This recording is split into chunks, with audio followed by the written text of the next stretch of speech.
आजकल हर दूसरा व्यक्ति किसी न किसी बीमारी से परेशान है।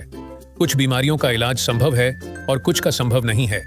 मैं आपको जिस खोज के बारे में बताने जा रहा हूं, वह इस सदी की सबसे बड़ी खोज है और वह है स्टेम सेल। अगर हम स्टेम सेल के बारे में जान लें तो हमें पता चलेगा कि करीब करीब हर बीमारी का इलाज स्टेम सेल से संभव होता जा रहा है।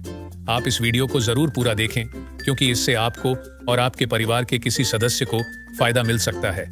जब एक बच्चा अपनी मां के गर्भ से जन्म लेता है तो उसकी नाभि अपनी मां के साथ जुड़ी रहती है और इस नाभि के अंदर जो ब्लड होता है उसे स्टेम सेल कहते हैं। जब मां की गर्भ में आर्तवशोथ से पितृशोथ मिलते हैं तो मांस का एक छोटा सा गोला बनता है। यह गोला स्टेम सेल कहलाता है। जैसे ही यह गोला बढ़ता है, उससे बच्चों के हाथ, पैर, आंखें, कान, नाक जैसे अंग बनते हैं। इसी प्रकार दिल, किडनी, लीवर, आंत और बाकी सभी अंगों का निर्माण स्टेम सेलों से होता है। स्टेम सेल मूल रूप से सभी अंगों के निर्माण में मदद करता है, क्योंकि स्टेम सेल विभिन्न प्रकार की विशेष सेल्स का निर्माण करता है, जैसे न्यूरॉन्स ब्रेन के लिए, कार्डियक सेल्स हृदय के लिए और अन्य 220 प्रकार के आर्गन का निर्माण करता है। अगर हम इस नाभि और इसके अंदर के ब्लड यानी स्टेम सेल्स को संभाल कर रखें तो आने वाले 25-30 साल तक बच्चों को गंभीर बीमारियों से बचाया जा सकता है। जब बच्चे को कोई रोग हो जाए तो संभाली गई नाभि से स्टेम सेल को निकालकर उनको विशेष सेल्स में परिवर्तित कर बच्चों के शरीर में इंजेक्ट कर दिया जाता है। इससे बच्चों के शरीर के अंदर के संबंधित सेल्स की सभी बीमारियां जड़ से समाप्त की जा सकती हैं।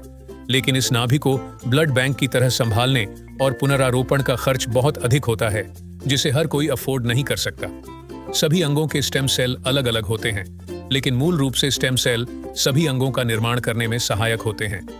उदाहरण के तौर पर मान लीजिए कि हृदय के कुछ सेल्स नष्ट हो गए हैं, कुछ कमजोर हो गए हैं और कुछ अच्छे हैं, लेकिन अपने सही स्थान पर स्थानांतरित नहीं हो पा रहे हैं। इस स्थिति में हृदय का उपचार स्टेम सेल से किया जा सकता है। पहले स्टेम सेल्स को कार्डियक सेल में कन्वर्ट किया जाता है, फिर आपके शरीर के अंदर हृदय में इंजेक्ट कर दिया जाता है, जिससे हृदय को नया जीवन दिया जा सकता है। दोस्तों, अब आपको स्टेम सेल के बारे में समझ आ चुकी होगी और कि यह कितना महत्वपूर्ण है। इसी बात को समझाते हुए भारत के प्रधानमंत्री श्री नरेंद्र मोदी जी ने स्टेम सेल की रिसर्च में काफी दिलचस्पी ली थी। आप गूगल पर सर्च करके देख सकते हैं।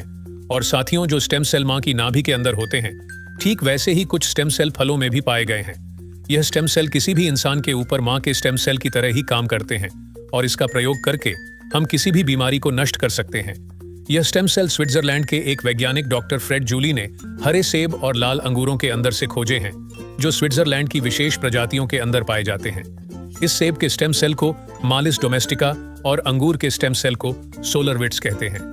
मां की नाभि से मिलने वाले स्टेम सेल सिर्फ बच्चे और उसके माता पिता के ही काम आ सकते हैं, लेकिन फलों से मिलने वाले स्टेम सेल किसी भी इंसान के ऊपर मां के स्टेम सेल की तरह ही काम करते हैं और यह फलों के स्टेम सेल इंसानी शरीर में नए सेल बनने की प्रक्रिया को तेज कर देते हैं, जिसकी वजह से इसका प्रयोग करके हम किसी भी बीमारी को इंसानी शरीर से नष्ट कर सकते हैं। और फलों से पाए जाने वाले यह स्टेम सेल पूरी मानव जाति के काम आ रहे हैं। सालों की मेहनत के बाद काफी देशों में लाखों लोगों के इलाज में यह स्टेम सेल सहायक हो चुके हैं और हो रहे हैं। इसी काम को आगे बढ़ाते हुए सिंगापुर की एक कंपनी नेचर फॉर एवर ने बायोसिलिक्स नाम की बहुत अच्छी फॉर्मुलेशन तैयार की है, जिसमें सेब के स्टेम सेल मालिस डोमेस्टिका और अंगूर के स्टेम सेल सोलरविट्स के अलावा एस्ट्राजेंथिन, मेलोन एसुडी, coenzyme Q10, blueberry, strawberry, blackberry और भी बहुत अच्छे एक्टिव इंग्रेडिएंट्स डाले गए हैं, जो प्रोडक्ट की इस फॉर्मुलेशन को बहुत ही शानदार बनाते हैं।